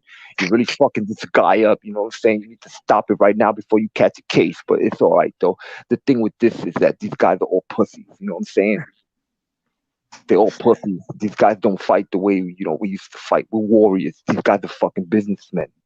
Bruh, like, yo, around the clock, I'm talking about back in the day, it was around the clock cards, man. What I'm talking about, man, it's like, yo, if you was a real fighter, bro, you really had like, yo, you already knew. It's like, yo, you had to be primed and focused because you knew if you was Roberto Duran or you was Sugar Ray Leonard or you was Tommy Hearns or you was Marvin Hagler, swap any one of them dudes with one of them dudes, you knew you was in for a really long night. If you was George Foreman or you were Ron Lyle or you were George Foreman or Smoking Joe Frazier or Muhammad Ali or freaking Leon Spinks or freaking Larry Holmes or any one of them dudes, you knew you were in for a long night. Go down the list with any one of the eras with any one of the guys who banged freaking supervillain versus superhero. You knew you were in for a long night. It wasn't no cakewalks out here. It wasn't no yellow brick roads. You had to go through hell with gasoline drawers on with 2 pills in your hands. I'm not playing with you. That's the way it worked. Let me tell you something. When I used to spar, you know what I'm saying? When I used to spar, Oliver McCall, You know what I'm saying? And quick said this. I used to give him $2,000. You know what I'm saying? I used to give him 2 G's, and I used to wear no headgear. You know what I'm saying? And Mike Tyson definitely used to be one of those guys who used to spar at motherfucking 75% and still Like drop an motherfuckers. animal. Oh yeah, you know what I'm saying? But, yeah, Like a bro. monster. Shout know what out I'm to saying? Rachel Boswell. She said, here's one. Who remembers that Zab Judah knockout? Funny, you talking about the one where he stood up, pointed at the ref, did the stanky leg fall, and then the tried to get up Costa and Zoo. fight the ref? My man got Liberty with matches. my man did the Costa Zoo. He did the Costa Zoo, kid. Bad thing, he was winning the fight though, bro. Like Then all he he had tried. to do was take the knee. If he would have took the knee, he would have been good. But he tried to hop straight back up, and that Bama legs did a James Brown on. That Bama said, "I got the feeling." I started pointing in that joint. Yo, that was my man's equilibrium was all over the stadium, dog. All over the arena, man. He was fucked up. Yo, then he went and tried to push up on the ref, and the ref was like, "Get the fuck out of here, little guy." Yeah, Oh, bro. no, He was over here. Then he was over there. Yeah. I'm Then over his here fucking now. brain went over here. Bro, he He was tried to all over fight the place. everybody, dog.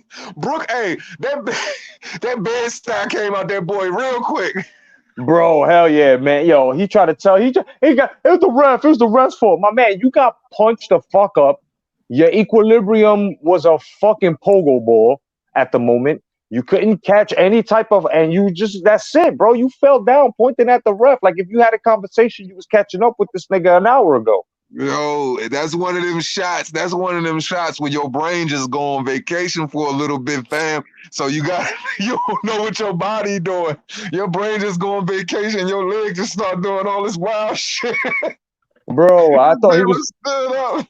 my man looked like a Michael Jackson background dancer. I thought he was gonna do that pyramid shit with his hands because that's how he was doing it. That shit's crazy, son. I was watching that. Yo, I swear to God, I was ready to take that footage again, throw it in a joint, right? You know that song, I was gonna have that nigga legs going wiggle, wiggle, wiggle, wiggle. Because when he cracked that Bama stood back up, his legs went wiggle, wiggle, wiggle, wiggle. Bro, man, yo, it's hilarious, man. That was a highlight reel for the ages, kid. We still talk about this shit. That shit happened when? Bro, You know that was like what? Late 90s, early 2000s? Yep, and it's all due to a nigga getting punched in his face. It's all due to a punch in the face that we remember this because of the competitiveness, thank you, Rachel, that came behind that fucking punch, bro. It was Costa Zoo. Yeah, bro. We don't see this shit no more. Like, come on. We got diarrhea fucking resin here. Think about all the Jermaine Taylor Awards and shit like that. Like, that's when, like, yo, shit was lit, bro. When you had to go around that whole middleweight gauntlet and stuff like that, and you had Jermaine Taylor and B-Hop, Jermaine Taylor and Kelly Pavlik, shit. Yo, these dudes, like, it's different now, man. It's truly levels. It is levels, bro. And if this shit was levels, man, these dudes just now making it out the first castle on the first level of Super Mario on Nintendo, man. I swear to God. Word. Good analogy, dog. That's really what the fuck we watching right now, dog. These dudes ain't got no jumps to make. They only got to hit a couple Goombas on the way. Like, they ain't got no real spikes to worry about. They just gotta run through that joint smooth sailing, bro. Like, that's how they living their life right now. Things have got to change, bro. They got to change, man. Fucking bricklaying ass niggas, man. Come on, man. This era almost makes the 2000s and the 2010s look like the 90s. Facts. Yeah. Like, you almost wish for a Samuel Peter or even a later on Hasim Rahman at this point. Something. Bro, give me a Michael Nunn, bro. You know what I'm saying? Or not Michael Moore at that point. You said who? Grant? Give me a Michael Moore. Give me any freaking thing, bro. Like, for real, Michael Nunn. No, I said Michael. Give me a Michael Nunn. You know what I'm saying? Give me a fucking James Toney. You know, at middleweight. Give me something. Give me something to talk about. That's my all-time favorite, man. I need me a little El Terrible in my life. I need me a little motherfucker. I need, you know what I'm saying, some like, you know, I need that. Like, yo, it was really packed. Like the divisions was really packed on the way up with guys who really could bang. Like every weight class had dudes that really could bang, and they was gonna see each other. And like after they fights, they was letting each other know, yo, I'm coming for you. I'm gonna knock you the fuck out. Shout out to Prince Nassim Hamed, regardless of getting washed or not and walking away from the game. These dudes brought excitement to us, man. El Terrible brought excitement to us, man. All of these dudes brought excitement. Right now, bro, you want to know we get absolutely nothing. Y'all want to know what boxing has become, real rap? We have the fans have fallen in love with the dialogue and the antics more than the poetry and motion. The And passion. that's become scary. That's scary for me, bro. Because the antics have completely outweighed the poetry and motion, which is fucking the sweet science of boxing. Because all people crave now is the BS. All they want to talk about is the purses. They want to talk about, yo, this dude's soft, he a robot, or they want to talk about why, you know, make excuses about why they dude ain't mixing it up, or this dude should have came over to this side of the street. Since when did this side of the street, this side of the street is nothing more than a fucking analogy, bro. It's nothing more than a freaking metaphor to what is boxing, because there ain't no freaking side of the street. Take that invisible shit and erase it out your mind. Box, it's the world of boxing. If somebody wants to make a fight, February 22nd is already proved to the eyes of casuals who don't understand that two co-promoters can get together. The Zone and Top Rank has done it 6 to 7 times exactly last year in 2019. Think about it. Exactly. Think about it. Exactly. There is no reason why these things can't happen, but constantly in every single one of those fights that we did get in 2019, you want to know what I heard leading up to it, premeditating? Nothing but antics. Nothing fruitful about the fight, nothing fruitful about the cards or anything. All I heard about was antics. Why this guy ain't going to fight this guy, why this guy can't beat this guy, ain't even show and prove. When people are making excuses for a guy who got offered $120 million and it down and he collects about $65 million in dealing with Tyson Fury and 2 other fighters in the freaking process and fighting Tyson Fury again. So you mean to tell me 4 times around the block and you didn't even gross $120 million, but you got offered that in 2 and a possible 3rd freaking fight, but you chose not to take it. And even if you lost, they still gave you dominion on the Zone to still fight and make your bread contractually, and you chose not to take it. So when I look at people who are caping for an individual like that, that just shows me the fucking golden era is fucking so far behind me, and we are so far removed from what we are perceived, that we used to perceive boxing, and the perception of what it really is has changed. We are dealing with the cheerleading aspect of it. We are dealing with the false narrative aspect of it. It is like the media mind state has poured over into all of the minds of the boxing fans, and people are literally hypnotized with propaganda and not hypnotized with the footwork, with the sweet science, with the technique. They're all hypnotized by a bunch of over-glorified mitt workers, man. It's fucking disgusting, bro. Yeah, and check this shit out too, right? Like, you know, the PBC and the rest of these guys who with the skin politics like to talk about, oh, you know, you should push a fellow, black man forward. Okay, no doubt, but because he don't fit your narrative, or excuse me, let me speak in plural here. Since they don't fit your narrative, and I speak as to Anthony Joshua, Terrence Bud Crawford, right? So all of a sudden, because they don't fit your narrative, you're totally gonna like oversee everything that you said, making yourself, a big, huge contradiction, right, to these guys who cape for this shit and don't really see what the fuck they should be seeing. Because here you have 2 black men successful. You guys should be rooting for these guys, but instead, like Mr. Two Hands Touch here said, Mr. Two Hands Up, said.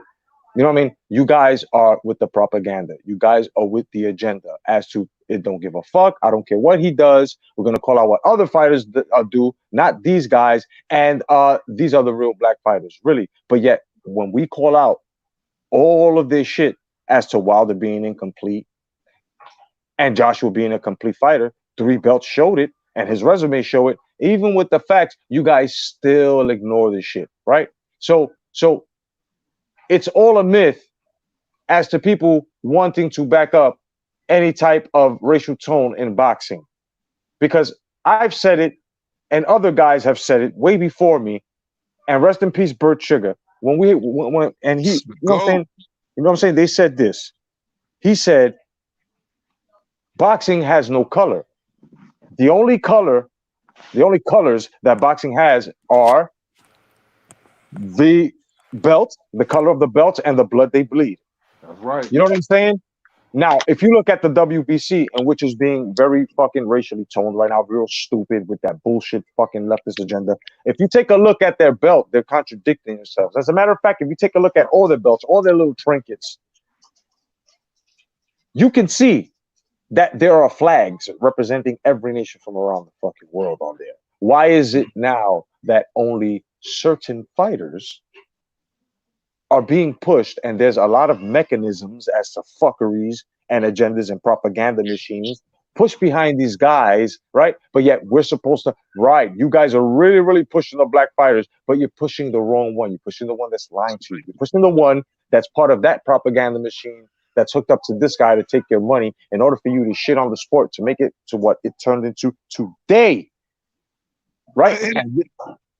You know, and it fucking trips me out, right? Because everybody obsessed over the WBC, and don't get me wrong, it is like one of my favorite belts to look at. It is a fucking pretty belt. I love looking at that and the WBA. WBA is something I love about black and gold. Black and gold always look good. But regardless, you know, yeah, it is a freaking sexy belt, but at the end of the day, think about all of the freaking blatant corruption that goes behind it. How many people one of the biggest things that still stands out in my mind that will never leave me till this day, because we got to remember, Jose Sulaiman is the godfather of who? Julio Cesar Chavez Jr.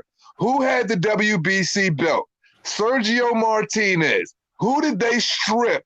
So Julio Cesar Chavez could get in a freaking title eliminator and freaking fight for the WBC. Yep. Sergio Martinez, and who turned around and got their fucking ass whooped and still didn't get the freaking. Oh yeah, it's evident, brother. That was like one of the most blatant fucking forms of corruption I ever seen, and nobody said anything about it. It was so bad that Luda Bella went to Mexico to the WBC freaking conference and straight screamed on all of them at the headline at the WBC. Like let them have it, you know. But those are the type of things that you deal with the WBC. Not mentioning almost every Mexican fighter that pops dirty for clenbuterol, how they let them fly under the radar and say nothing is wrong with it. Or better yet, let's just even go back recently to Alejandro Jimenez, this girl who fought at light heavyweight, who comes down to freaking middleweight to fight freaking Franchon Cruz and shit like that. And let's take it further back. How about them getting fucking sued for $40 million by a certain fighter for skipping them and pulling them from their proper rankings? There you have it. It's constantly it's corrupt. It's corrupt freaking act after corrupt act. And what does it do? It gets swept under the rug like an individual who's trying to fucking hide some shit that has company coming over quick. And that's a problem for me, because it's just like, yo, you guys say this thing is so prestigious. You hold something that's such high regard that has so much freaking blood and freaking Julius Caesar style activity attached to it that is so fucking tarnished that how can you host it up and say it's great? Now, I mean, let's be serious here. Even the freaking IBF has been raided now. Recently, so I'm not going to sit there and act like the IBF is no angel, but the one thing that makes the IBF angelic is the fact that they stick to the fucking rules. And it doesn't matter if it's Canelo, because they strip Canelo, so that lets you know, if they'll strip Canelo, they'll strip anybody. And they'll stick to the rules. And I feel like if you're a great fighter, that's the freaking belt that you're going to constantly hold, because you're going to have to fight every freaking mandatory and whatever challenges that you welcome outside of your mandatory freaking spot. That's the thing. How many of these sanctioning bodies are holding people to freaking what they're supposed to do? Now, I like the freaking WBO's practice. I love how if you're a WBO champion, you go up and you automatically have the right to challenge the other WBO guy. You know, so it still keeps a freaking champion moving in a direction. And also it keeps the fans in a positive light, because you know you're going to have a freaking champion in one weight class coming up fighting a champion in another weight class for that belt. So at the same time, it still keeps it exciting. But a lot of these sanctioning bodies do a lot lot of curveball and shit, but the main one, and we're gonna stay on them, is that vomit green, puke green, regurgitated looking fucking belt with the shining gold on the front of it that's been tarnished ever since fucking Mauricio Suleiman has got his name attached to it. Screw whatever his father did. It ain't nothing compared to frickin' Mauricio Suleiman, because when you strictly take Dillian White's, you straight take his freaking mandatory position right after he got it. Says he popped dirty for drugs when you have nothing to do with the BBBFC and you have nothing to do with UCAD. That is some freaking European shit. You have nothing to do with that UK situation. You started the Vita and Clean program and it got implemented in at the end of 2018 or 2019, correct me if I'm wrong, for men. And I think the women, it came later.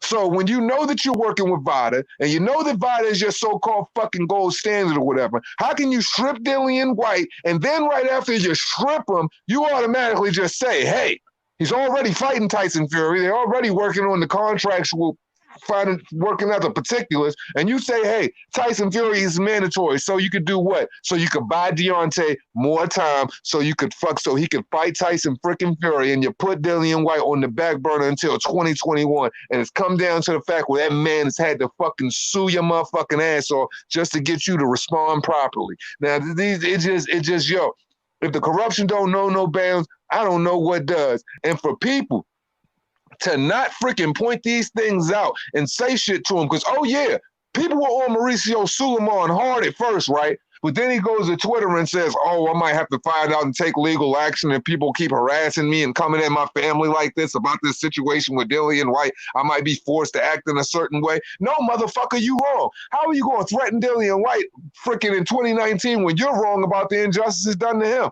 He's already acting like a fucking mole. So why? He's trying to get tough now. What is he gonna do? Send the fucking the cartel after motherfuckers? Get the fuck out of here on any means of transportation with that shit. Listen, let me tell Mauricio Suleiman something, bro. This motherfucker has been fucking up boxing since fucking Burger King has opened. It's fucking disgusting. You know what I mean? You gotta slow down, Mauricio. You gotta slow down.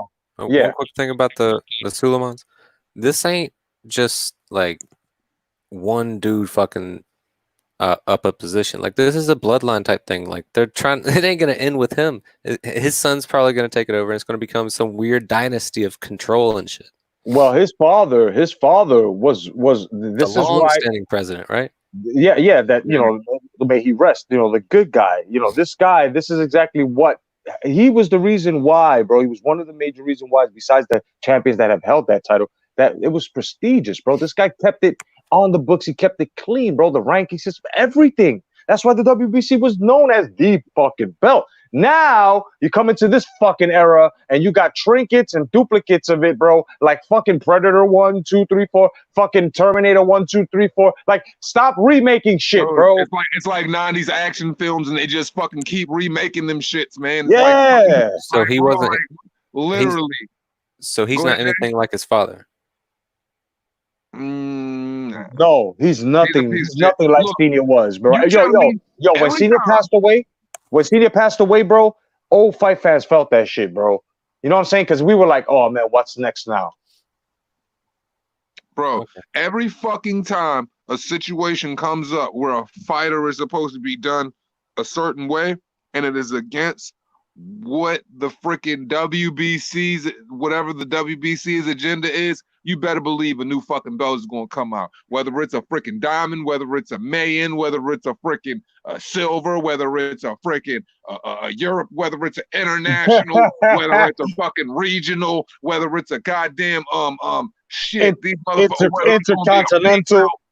Hell yeah, like these dudes they're just out of control with it. They're just throwing these freaking belts on people like it's meant something. Like, the only belt in the WBC that even means anything, tell me, there's only fucking two. And that is the World Championship belt and the Demetrius belt. Because the Demetrius belt, when you come back, if you have the Demetrius belt, that means that if you're retired and you're champion, if you decide to come back, or if you're in the sport, you decide to come back and you're Demetrius, you have the right to challenge whatever WBC champion is there at that time. But those are the only two belts. But then again, you talking about emeritus status? Yeah, the emeritus status. Exactly. Oh, okay, yeah, no doubt. Yeah, absolutely right.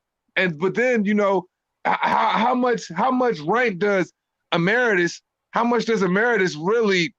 How much rank does Emeritus really hold? Now that I'm saying that, it's making me think, how much rank does this shit really fucking hold if you have the diamond belt, and the diamond belt is supposed to be somewhat of the same thing? You're supposed to be able to challenge the champion with the diamond belt, and diamond belt holders never really get to challenge the champion. They just hold them motherfuckers and act like they feel like world champions, like Regis Prograis. Like a fucking Zelda key? Pretty much. You gain this to get, like, you must acquire this to gain further entry. Like, what the fuck? Makes no sense. An extra It's belt. like a big game of Dungeons and Dragons and shit with the WBC, bro. Word up, man. Yo, the next belt should be the Gooch title, dog. With it, bro. The fucking Gooch title. Hey, the next belt should just be called the Mauricio. Like they just call that joint the Mauricio belt because the Mauricio title. Yeah, no, the Mauricio title, bro. Because anybody that fucking win that shit gonna be fitting the agenda anyway. You just gonna cause that's what's really gonna happen. You just gonna do whatever the fuck Mauricio want, and he gonna come out like, yo, how can this dude really jump in front of the camera and then just like, yo, when you're asking for explanations on the franchise belt and understanding it, when you're like, okay, the franchise belt holder has the right to float between any division to make big fights, but the franchise belt holder, his title can never be given away. But hold up, there is no franchise belt. It's just this invisible trinket that we just pull out the air. So let me guess, I'm supposed to be like fucking Robin Williams and this is fucking Hook, and I'm sitting at a goddamn table imagining food while I'm fucking talking about some goddamn bangarang? Come on now, because that's what the fuck you basically saying the franchise belt is. It's a goddamn bangarang belt because I got to freaking imagine what the bitch look like. So with that being said, then you say to the guy, okay, well, considering the situation with Devin Haney and all of that stuff, how I get mixed up, well, Devin Haney will become world champion. We just going to drop that and it's like, well, congratulations to Devin Haney. He got his pay jumped up, but I'm sure he didn't want it that way. Now, we're talking about, okay, well, what about Undisputed? Oh, you know, you can fight for Undisputed, and Lomachenko will fight Teofimo Lopez for the IBF as the franchise champion, and if Teofimo Lopez wins, he'll get a WBC diamond belt. God damn it! You know how livid that makes me? Like, you mean to tell me, if this guy beats Lomachenko, who has all of the metal and he has the other missing piece, and you basically just said, yo, he's a franchise champion. So basically Lomachenko won't make you undefeated, even though to the fans, you know what I mean, Lomachenko had the WBC. He's not gonna be undefeated. He's gonna have to go fight Devin Haney because Devin Haney's got the green belt because the only thing he can pass him is a diamond belt.